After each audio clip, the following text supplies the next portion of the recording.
Hello there, colleague. Welcome back to our limited series conversation as we discuss the word empathy.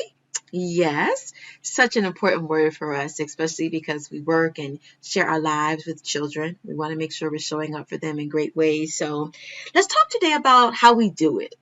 Some tips for practicing empathy, and I welcome your thoughts on how we can just fill this list out a little bit more. I only have 3 things I want to offer today as possible tips for living life with greater empathy. All right. So the first thing I want to encourage each of us to do, and I know when I told you I got some work to do around some of this stuff, this is one of the things I know I want to work on.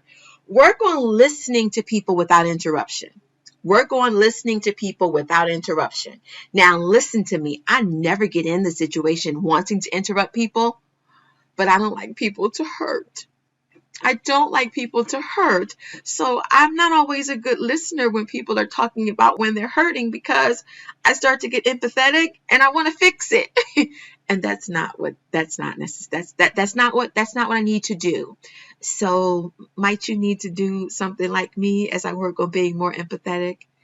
Just listen. Just listen. Avoid interruptions. And maybe you can say to yourself as you're listening to this person, I don't have to fix this for her. I don't have to fix this for him. I can hold it with him. I can hold it with her. So my tip number 2 is to remember, try to understand the person. Go back to the stages of empathy that I talked about in the prior videos. And just remember, I don't have to agree with what they did. I don't even have to agree with how they're feeling. But I do understand that feeling. I do understand that feeling. So my tip number 2 for trying to practice empathy is try to understand even if you don't agree. And this is my third question, and I think this is a really good one. My third suggestion is really good, especially if this is a person who you know. When you don't understand, this is where we can bring about the connection. And empathy can grow. Talk to the person. Ask some questions. Be a good listener. Don't interrupt. But if you're really trying to be better and be more empathetic, then get curious. Get curious and talk with this person, and there you may gain greater understanding, which then can lead to greater empathy.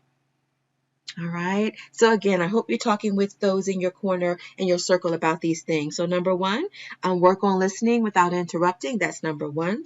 Number 2, try your best to understand people, even if you don't agree with them. That's number 2. And then number 3, get curious.